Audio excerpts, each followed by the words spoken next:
Kwa sasa ukipitia kwenye vyombo vya habari au mitandaoni huko utakutana na stori kubwa ambayo inatikisa ulimwengu, stori ya mwamba mmoja ambaye alifariki mwaka 2019, anaitwa Jeffrey Epstein. Unajiuliza ni kwa nini huyu jamaa anaandikwa sana kwa sasa na jina lake linatajwa na viongozi wengine wakubwa duniani, matajiri wakubwa duniani. Tumemwona mpaka mke wa Bill Gates mwenyewe wamefanya interview wakijaribu kujisafisha baada ya jina lao kuhusishwa na huyu mwamba anaitwa Jeffrey Epstein. Nipo hapa kukuhadithia kuhusiana na maisha ya huyu mwamba mpaka anakuja kufariki dunia, ambapo alijinyonga yeye mwenyewe akiwa gerezani. Japokuwa kifo chake kimekuwa na mvutano, familia inasema kwamba alikutwa na majeraha as if kwamba alikuwa amenyongwa, sio kwamba amejinyonga yeye mwenyewe. Lakini pia mazingira juu ya kifo chake yamekuwa na utata mwingi sana, mpaka rais wa Marekani Donald Trump naye ametajwa katika msala huu wa Jeffrey Epstein. Mimi naitwa Ricky Kisalalasan, endelea kukaa nami hapa. Dunia ilimjua Jeffrey Epstein kama bilionea mwenye akili ya ajabu, mtu aliyekuwa akizungukwa na maraisi, wafalme na wanasayansi wakubwa wa karne ya 21. Lakini nyuma ya tabasamu lake la gharama na majumba ya kifahari kulikuwa na ulimwengu wa giza ambao haukuwahi kufikiriwa na wengi. Safari yetu inaanza katika kisiwa cha Little St. James, mahali ambapo wenyeji walipaita kisiwa cha Paedo. Safari yetu inaanzia hapa. Kwa miaka mingi ndege binafsi iliyobatizwa jina la Lolita Express ilikuwa ikitua na kuruka, ikibeba siri ambazo zingeweza kutikisa misingi ya mamlaka duniani. Jeffrey alizaliwa mwaka 1953 katika mitaa ya Brooklyn, New York huko nchini Marekani. Hakuwa mtoto wa kitajiri. Baba yake alikuwa mfanyakazi wa manispaa tu, lakini Epstein alikuwa na kitu kimoja hivi ambacho alikuwa anamuita kwamba akili ya kipekee katika hisabati. Alikuwa ni mwamba sana kwenye masuala mazima ya hisabati. Kipaji hiki kilimfanya apate kazi ya ualimu katika shule ya Dalton, shule ya watoto wa matajiri wakubwa, akiwa na umri wa miaka 21 tu, licha ya kutokuwa na shahada ya chuo kikuu. Hapa ndipo alipoanza kujifunza siri ya kwanza ya maisha yake, jinsi ya kuwarubuni na kuwashawishi wenye nguvu. Kupitia wazazi wa wanafunzi wake, alipata upenyo wa kuingia Wall Street, kuanzisha kampuni ya Bear Stearns, ambapo alijipatia sifa kama mchawi wa namba. Kitendawili kikubwa cha maisha ya Epstein ni jinsi alivyopata mabilioni yake. Mwaka 1980 alikutana na tajiri wa mavazi anayefahamika kwa jina la Wexner, mmiliki wa Victoria's Secret. Najua unaifahamu hii brandi kubwa sana ya mavazi. Uhusiano wao ulikuwa wa ajabu sana. Wexner alimpa Epstein mamlaka kamili ya kusimamia utajiri wake wote. Wengi wanajiuliza, Epstein alikuwa na nini juu ya Wexner? Je, ilikuwa ni akili ya uwekezaji au kulikuwa na siri nyingine? Hapo ndipo Epstein alipoanza kuishi maisha ya kifalme, akimiliki jumba kubwa zaidi binafsi jijini New York, iliyopambwa kwa vitu vya ajabu na kamera zilizokuwa zikirekodi kila hatua ya wageni wake ambao walitembelea hapo nyumbani. Mwanzoni mwa miaka ya 90, Epstein alikutana na Ghislaine Maxwell, binti wa tajiri wa vyombo vya habari Robert Maxwell. Ghislaine ndiye aliyekuwa kiungo muhimu kama mwanamke aliyekulia katika kasri za kifalme kule Uingereza. Alimfungulia Epstein milango ya dunia ambayo pesa pekee isingeweza kufungua, lakini ushirikiano wao ulikuwa na upande mweusi. Ghislaine anadaiwa kuwa mwindaji mkuu. Alikuwa akitafuta wasichana wadogo, akijifanya rafiki yao, kisha anawaingiza katika mtandao wa Epstein ambapo waligeuzwa kuwa watumwa wa ngono.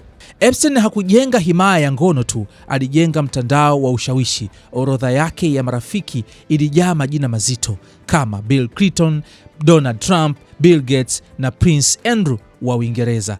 Nadharia iliyotikisa dunia ni kwamba Epstein alikuwa anatumia kamera za siri katika majumba yake kunasa matendo machafu ya viongozi hawa ili kuwashikilia kwa njia ya vitisho, wanaita kuwa blackmail. Hii ndiyo sababu kwa miaka mingi, licha ya malalamiko ya wahanga, hakuna aliyeweza kumgusa.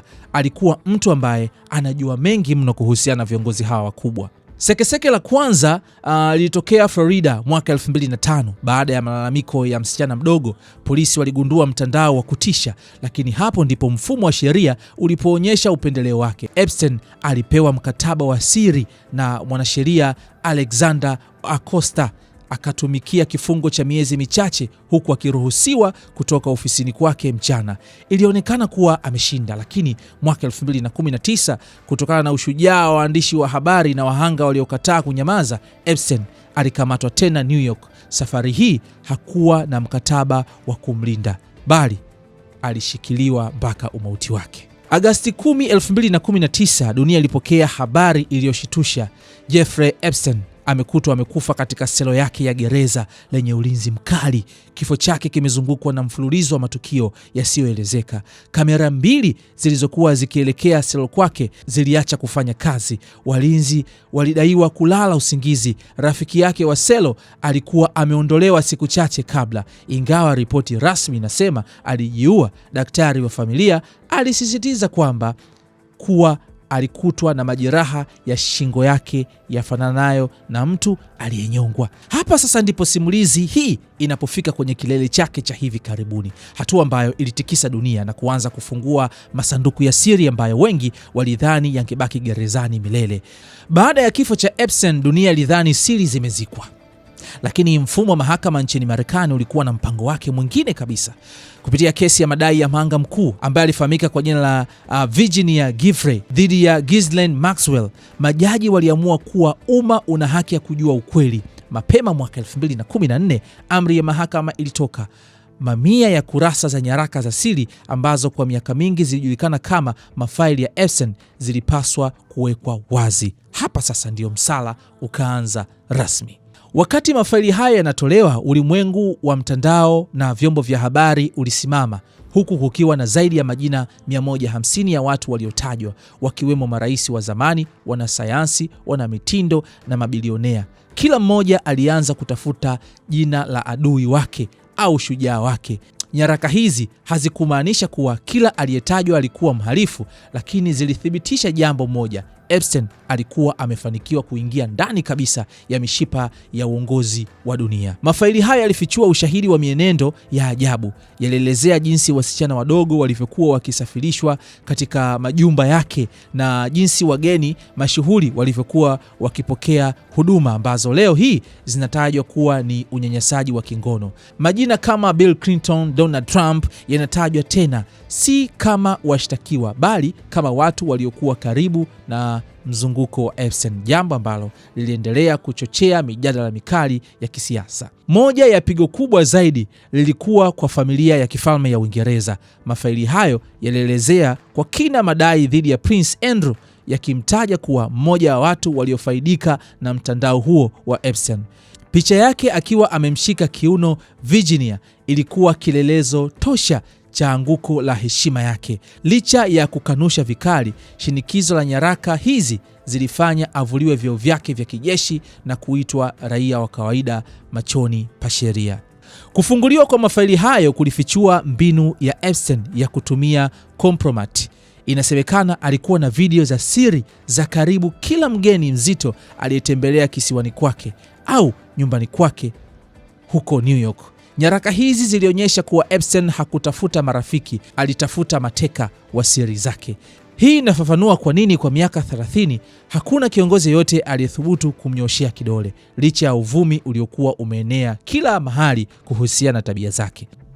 Najua utakuwa umeona pia mitandaoni wanazungumza kwamba kuna video ya mwanamke fulani akisema kwamba alikuwa anaona wakina Epstein na wenzake wakiwa wanakula nyama za watu. Wale watoto walikuwa wanawachukua wanakula nyama zao. So hapa nataka nikuelezee kidogo kwa undani kuhusiana na nadharia hii ambayo haina proof mpaka sasa. Katika kashfa zote nzito za Epstein zilizothibitishwa na mahakama, nyaraka za FBI na ushuhuda wa wahanga, hakuna ushahidi wowote unaoonyesha kuwa Jeffrey Epstein alikuwa akila nyama za watu. Wanaita cannibalism. Kwa mujibu wa ushahidi, hakuna ushahidi ambao unaonyesha kwamba Epstein na wenzake walikuwa wanakula nyama za watu. Ukweli ni upi? Uvumi huo mara nyingi unatokana na mambo mawili: nadharia za njama, conspiracy theories. Katika mitandao ya kijamii, haswa kupitia nadharia kama Canon, kumekuwa na madai ya kutengeneza hadithi za kutisha zaidi ili kuonyesha uovu wa Epstein. Watu walichanganya ukatili wake wa unyanyasaji wa kingono na mambo ya kishirikina ya ulaji wa watu ili kuifanya story iwe ya kusisimua zaidi, lakini hayo hayana ukweli wa kisheria wala ushahidi wa picha au nyaraka. Siri za kisiwa chake. Kwa sababu kisiwa chake cha Little St. James kilikuwa na ulinzi mkali na hekalu la ajabu linalofanana na majengo ya kidini ya zamani, watu walianza kuhisi kuwa ndani ya lile hekalu kulikuwa na kafara za binadamu. Hata hivyo, uchunguzi wa FBI haukupata ushahidi wa ulaji wa watu, bali walipata vifaa vingi vya ujasusi, kamera za siri na ushahidi wa unyanyasaji wa watoto. So ukweli ni kwamba si kweli kwamba Epstein alikuwa anakula nyama za watu, ila ni nadharia tu ambazo watu wamejaribu kuzitengeneza kutokana na matukio ya huyu jamaa. I hope kuna kitu utakuwa umekipata kutokana na hiki ambacho nimekuhadithia hapa kuhusiana na huyu mwamba anaitwa Jeffrey Epstein ambaye alifariki dunia mwaka 2019 baada ya kujinyonga akiwa gerezani. Mimi naitwa Ricky, behind the camera alikuwa Mamen KB Pixel.